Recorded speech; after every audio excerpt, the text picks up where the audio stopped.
저희가 바이오 테크, 그중에서도 특히나 이제 CMO 시장을 얘기할 때 제일 많이 말씀드리는 게 뭐냐면, 이 바이오 테크는 그 반도체 사업하고 좀 비슷하다. 이런 말씀 많이 드려요.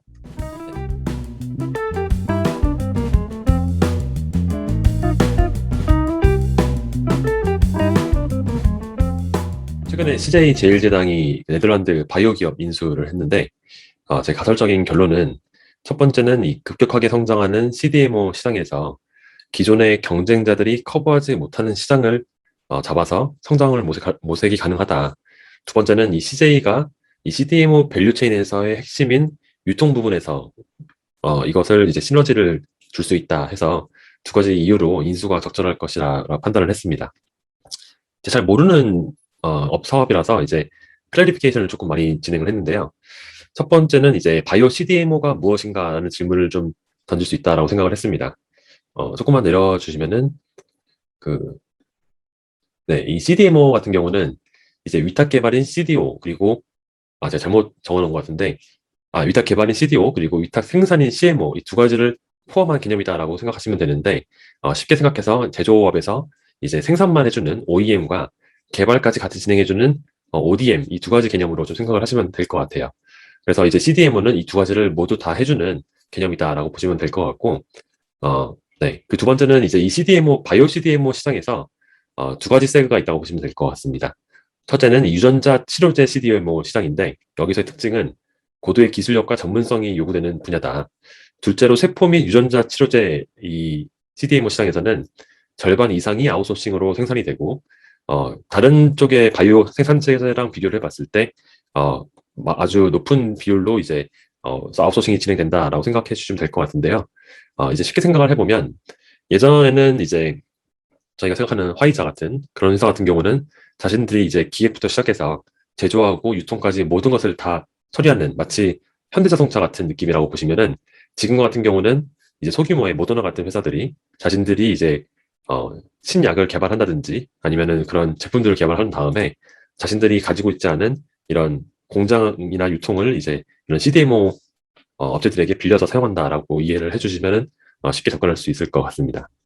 둘째로 그러면 이제 이 네덜란드의 바이오 테크놀로지 회사는 무엇을 하는 회사이냐라고 했을 때 사실 정보가 많지는 않았지만은 이 바이러스나 백신 쪽에 이제 조금 강점을 가지고 있는 회사다라고 볼 수가 있고요.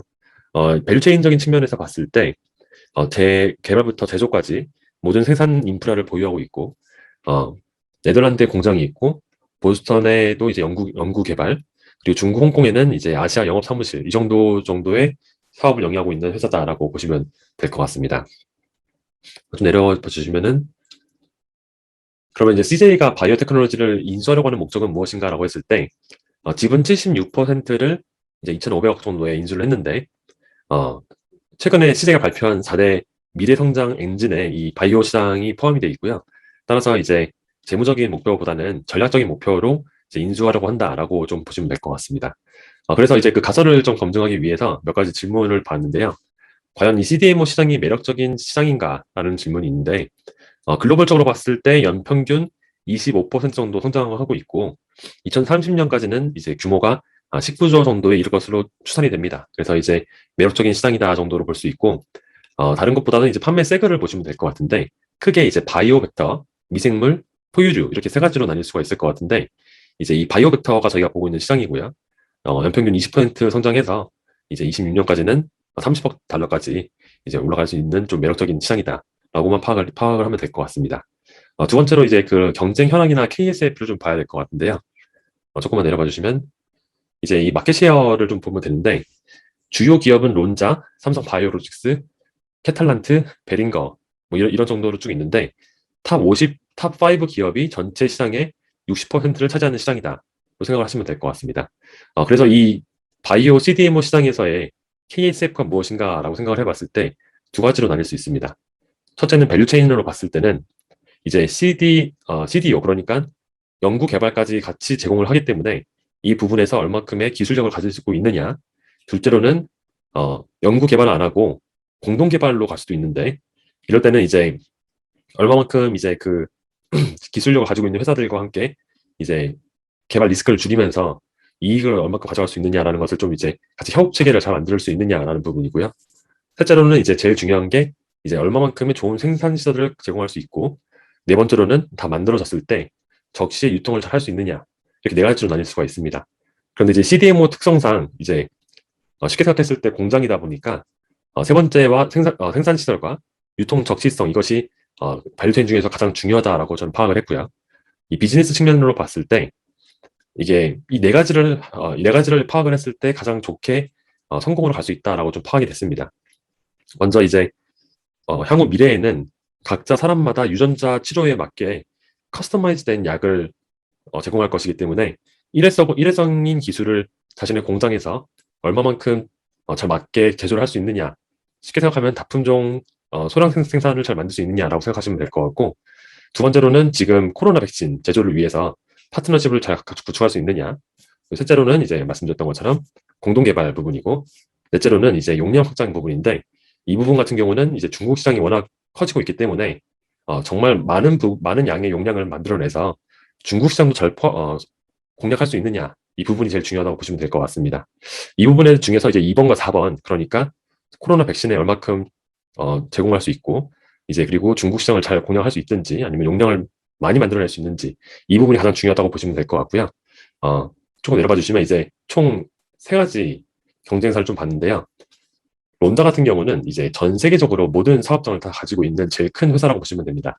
이제 약간 60% 중에서 25%가 론다이고, 이 론다 같은 경우는 처음부터 끝까지 모든 걸 다 한다라고 생각하시면 되고, 그리고 이 생산 시설부터 유통까지 모든 게 다 완벽하게 준비되어 있는 회사이다. 그리고 단백질 의약품이나 이제 세포 치료제까지 말씀을 드렸는데, 이 부분 같은 경우는 이제 쉽게 생각했을 때 안 하는 거 없이 다 잘하고 있다라고 보시면 될 것 같습니다. 삼성 바이오로직스는 이제 9.1% 2위가 되고 있는데요. 삼바 같은 경우는 여기서 전략이 여태까지는 CMO, 그러니까 OEM만 주력해 오다가 CDO, ODM까지 이제 본격 진출을 최근에 했고, 삼바의 전략은 내가 정말 많이 만들어주겠다. 그리고 좋은 퀄리티로 엄청 많이 만들어줄게라는 느낌의 전략이라고 보시면 되는데, 지금 그 4공장 이게 7만 평 정도 되는데, 세계 최대, 이게 이제 완성이 되면은 세계 1위의 지위를 획득할 수 있습니다. 이제 전체적인 생산 능력을 봤을 때 62만 리터를 한꺼번에 만들어낼 수 있다. 그래서 많이 만들겠다라는 게 전략이라고 보시면 될 것 같고요. 이제 3위부터 4위까지는 이제 평이하다고 비슷하다고 볼 수 있지만, 4, 5위 같은 느낌, 4, 5위의 회사들 같은 경우는 내가 이제 중국을 확실하게 공략을 하겠다. 중국에 100개 정도 되는 이제 의약 회사들이 있는데, 이 회사들을 내가 잘 공략을 해서 중국의 수요를 잘 감당해야겠다라고 이 경제 전략을 하고 생각하시면 될 것 같습니다. 그러면 이제 이 시장과 경쟁을 봤을 때 바타비아라는 이 회사가 성장이 가능한가라고 봤을 때, 이게 정보가 좀 많지가 않아가지고 이제 그쪽에서 그 사이트에서 말을 하는 걸 조금 확인을 해보면요. 이제 기존 기술 대비 생산 비용을 이제 50% 이상 절감할 수 있는 오퍼레이션 효율성이 좋은 회사이고, 그리고 네덜란드 본사의 제조, 그리고 보스턴의 R&D, 아시아 영업 사업소를 보유하고 있다 정도까지만 나오는데, 확인을 해보니까 이제 네덜란드 공장 같은 경우는 6만 5천 피트, 그러니까 6천 평 정도의 생산 시설을 가지고 있고요. 보스턴에 있는 이 연구소는 1,000평 정도 되는 연구소입니다. 그래서 이제 생각보다 사이즈가 너무 적다라는 생각이 들었고, 확인을 해보니 16년 정도 되니까 임직원이 100명 정도 되더라고요. 물론 이제 임직원의 수로만 파악을 할 건 아니지만, 삼바는 지금 2만 명이 넘어가는 임직원을 가지고 있는 것을 봤을 때 조금 사이즈가 좀 적은 회사이고, 아직 10년밖에 되지 않았기 때문에 이 부분 같은 경우는 조금 이제 이 CDMO의 특성상 규모의 경제가 많이 필요한데 규모가 많이 작은 회사이다. 그리고 기술력 같은 경우는 아직 파악이 좀 잘 안 돼가지고, 이 유전자 치료제에서 얼만큼의 차별화된 기술력을 가지고 있느냐는 파악이 좀 안 됐다고 보시면 될 것 같습니다. 그러면 이제 CJ가 이 시너지가 얼마큼 날 것이냐라는 것도 파악이 될 것 같은데요. 이 CJ의 밸류 체인상으로 봤을 때 연구개발 단계, 생산시설 제공하고 유통, 이 세 가지가 이제 시너지가 날 것이라고 봤습니다. 연구개발 같은 경우는 최근에 CJ가 천랩이라는 회사를 인수를 했는데, 마이크로 바이옴, 그러니까 저희가 이제 보통 먹는 프로바이오틱스 이런 것들을 좀 만들어내는 회사인데요. 그런 것들을 이제 좀 연구할 수 있는 회사인데, 사실상 이 부분에서 이제 유전자 치료제하고는 사실 많이 겹치는 부분은 없다로 생각이 될 수 있을 것 같습니다.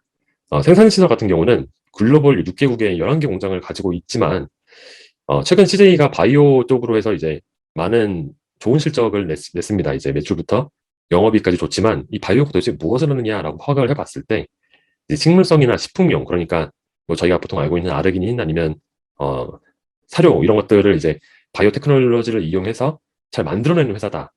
그러니까 이제 이 CJ가 보통 하고 있는 식품들에 조금 중점이 돼서 만들어진 그런 바이오테크놀로지지, 저희가 보통 생각하는 이제 유전자라든지 이쪽에는 조금 거리가 먼 생산 시설이라서 사실상 이 부분에 대해서도 크게 시너지가 나지는 않는다라고 파악이 됐고요. 마지막으로 조금 내려봐 주시면 이 유통 공장, 그러니까 유통이 이제 얼마큼 될 것이냐 했을 때 CJ가 잘하고 있는 전 세계적으로 이제 37개국 쪽에 판매 네트워크가 있기 때문에 이제 대규모로 CDMO를 통해서 약을 만들어졌을 때 유통만큼은 이 CJ의 시너지를 좀 받아낼 수 있다라고 파악이 됐습니다. 역시너지 같은 경우는 이제 상이한 기업으로서 PMI가 실패할 수 있다라고 할 수 있지만은 사실상 이제 네덜란드에 있는 회사이기 때문에 이건 좀 해당이 되지 않는 거라 보이고요. 기존 계열사의 영향 같은 경우도 크지는 않을 거라고 봤습니다. 전략적인 목표 같은 경우도 이제 그룹에서 포트폴리오 다변화라든지 바이오 사업의 포트폴리오를 좀 강화시키고 이런 것들은 조금 이제 좋을 수 있지만은 사실상 크게 영향을 미치지는 않을 거라 봤고요. 그래서 결론은 이제 메로토가 높은 CDMO 시장에서 선점을 위해서 강자가 확실하게 있지는 유전자 쪽에서는 강자가 별로 없기 때문에 CJ는 바사비아를 인수했지만 규모 경제가 매우 중요한 CDMO 시장에서 경쟁자에 비해서는 열세한 투자 및 설비가 있고, 둘째로 이제 CJ의 유통망 이외에는 개발이나 제조에서 시너지가 없다는 점, 이것 때문에 CJ와의 시너지는 제한적으로 판단이 됩니다. 이상입니다.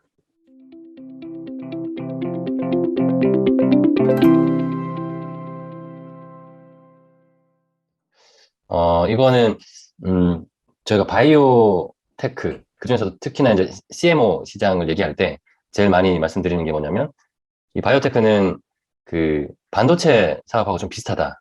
이런 말씀 많이 드려요. 네. 그 한번, 잠깐만 설명드리면, 반도체에서 제일 잘하는 데가 어떻게 보면 삼성이죠. 그죠? 근데 반도체라고 다 잘하는 건 아니고, 반도체가 실제로 두 가지로 크게 나뉘죠. 뭐죠? 그게 팹리스, 팹리스가 있고 파운드리. 요게 이제 CM하고 굉장히 비슷한 거고, 여기는 설계만 하는 거죠. 뭐 ARM 뭐 이런 회사들 많이 있을 거예요.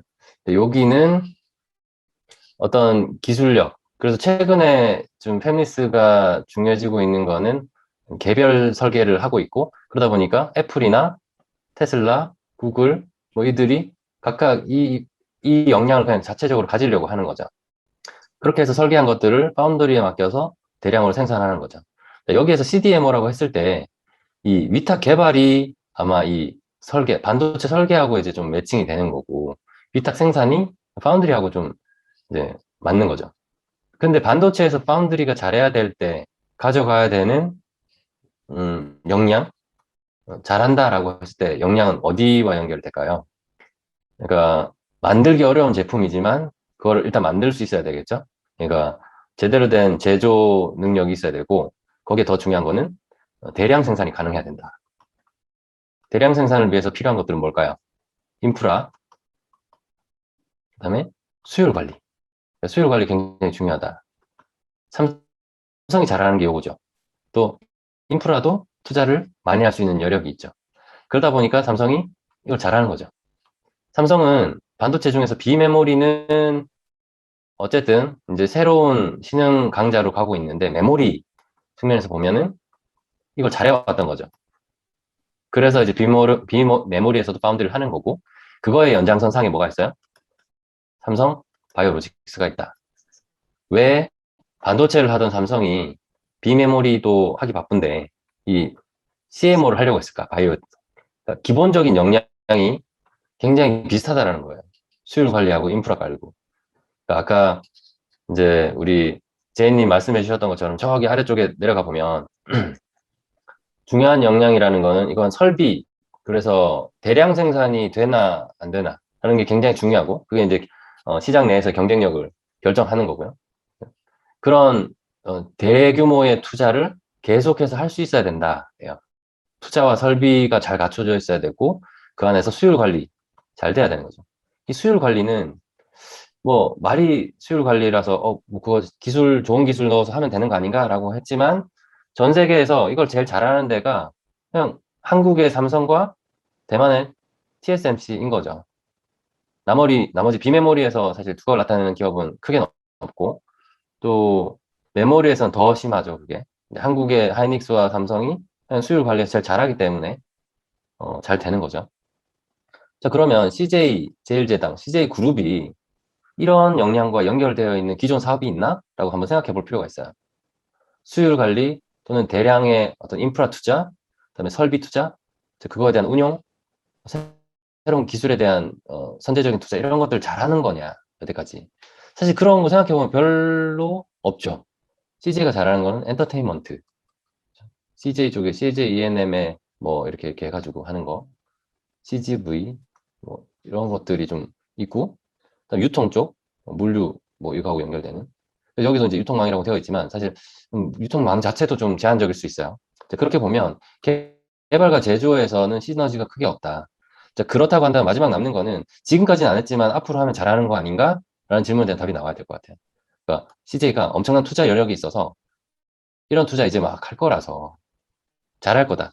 그렇게 해서 삼성 바이오로직스와 경쟁할 거냐에서는 좀 의문이 많이 남아요. 그래서 마지막으로 정말 더 양보해서 정리해보면, 아니, 이렇게 파운드리 느낌의 이거가 아니라 혹시 템리스 느낌의 개별 개발, 그 어떤 개발 기술에 대한 투자였지 않았을까? 저기 CDO라고 하는 부분에서. CMO가 아니고. 여기에 더 방점이 찍혀 있는 거 아닌가? 자, 이걸 키워서, 바이오 업계에서 괜찮은 팹리스가 되려고 하는 거 아닌가? 그런 쪽으로 생각해 볼 수는 있겠죠. 근데 그거마저도 사실은, 이 개발 능력이 지금 바타비아라는 회사가 가진 것 이상의 뭔가는 없다라는 걸 생각해 봤을 때, 단순히 스탠드얼론 밸류의 특정 회사를 잘 샀고, 그거 가지고 앞으로 어떻게 운영할 거냐에 대한 이제 논의만 남아 있는 거죠. 만약에 CJ가 이런 쪽에, 바이오 쪽에 추가적인, 우리가 이제 볼트온이라고 하는데, 추가적인 업체들, 기술 업체들을 더 사서 이제 볼트를 끼듯이 더 애드온 한다 그러면 다른 얘기는 될 수 있겠죠. 그게 핵심인 것 같아요, 여기서는. 그죠? 그래서 말씀해 주신 대로 지금 당장 그 CJ 그룹과 바타비아의 시너지를 생각하기는 좀 쉽지 않고, 앞으로 추가적인 투자와 뭐 어떤 육성 기업의 성장을 좀 기대해 볼 수 있는 것 정도가 남는 거 아닌가 하는 거죠. 지금 뭐 해외 기업들이 대부분 그렇듯이 엄청난 인프라 투자가 되어 있거나 엄청난 생산 능력, 수율 관리 능력이 있다라고는 보기 힘든 거예요. 그래서 CDO에 더 방점이 찍혀 있을 가능성이 크다. 근데 그거마저도 특별히 CJ가 줄 건 별로 없어 보인다라는 거였어요. 네, 그래서 잘 정리가 된 것 같고, 저도 CDMO에 대해서 이렇게 뭐 한번 볼 수 있어서 좋았는데, 자, 그러면은 좀 더 생각해 볼 만한 거는 CJ가 지금 없는 거를 어떻게 하면 좀 더 잘할 수 있을까로 한번 생각을 해볼 수 있을 것 같아요. 뭐 CJ가 가지고 있는 계열사 중에 어떤 것들이 특정되고 있는 건지, 아니면 아까 얘기하셨던 CJ 제일제당이 가지고 있는 유통 채널이라는 게 이 바이오 시장에서도 그대로 워킹한다 그러면 어떻게 되는 거냐. 뭐 콜드 체인을 세게 가지고 있다. 근데 happen to be CDO, CMO 사업에 굉장히 중요한 인프라가 그런 콜드 체인이었다. 라고 하면 좀 다른 얘기를 할 수 있겠죠. 이런 바이러스 백신이나 뭐 어떤 물질을 제조해서 보관하고 유통하는 데는 전부 콜드 체인이 쓰이더라. 라고 한다면 CJ가 그런 유통망을 이미 많이 가지고 있고, 또 그런 것들을 활용할 수 있도록 이제 충분한 캐파가 있다, 여력이 있다라고 한다면 뭐 조금 다른 얘기를 할 수 있을 것 같아요. 그거 외에 이제 뭐 소매 판매 또는 B2B 판매에서도 CJ가 도와줄 부분이 있나? 그런 것도 생각해 볼 필요가 있겠죠. 근데 딱히 제가 아는 바에서는 없어 보여서. 혹시 뭐 이 부분에 대해서 더 좀 논의해야 될 부분이 있을까요? 네, 이 부분은 저희가 항상 바이오 얘기할 때 이제 반도체하고 같이, 반도체가 훨씬 뭐 조금 더 와닿죠. 시장도 훨씬 크고 조금 더 오래됐고, 다이나믹스도, 그러니까 바이오에서 아직 나타나지 않은 경쟁 구도가 반도체에서는 이미 나타나 있고, 그래서 이제 반도체로 좀 설명을 많이 드리거든요. 네. 그래서 반도체에서 이런 일들이 일어나고, 이런 사업자들이 결국에는 패권을 잡았다라고 한다면, 바이오가 어떤 성격을 가지고 있기 때문에 그거와 비슷하게 갈 것이고, 그랬을 때 어떤 플레이어들이 어떤 식으로 앞으로 해야 될 것 같다라는 얘기는 할 수 있을 것 같아요. 거기서 좀 다른 것도 한번 생각해 볼 필요가 있죠. 반도체하고는 다른 바이오만의 어떤 특징, 뭐 그런 것도 좀 생각해 볼 수는 있는 거고요. 네. 이제 그거를 좀 더 생각해 본다 그러면, 예, 바이오에 대해서는 어느 정도 그래서 업의 본질적인 특징들은 이제 거의 얘기할 수 있다라고 보겠죠. 좋습니다. 이거는 일단 여기까지 할게요. 네, 감사합니다.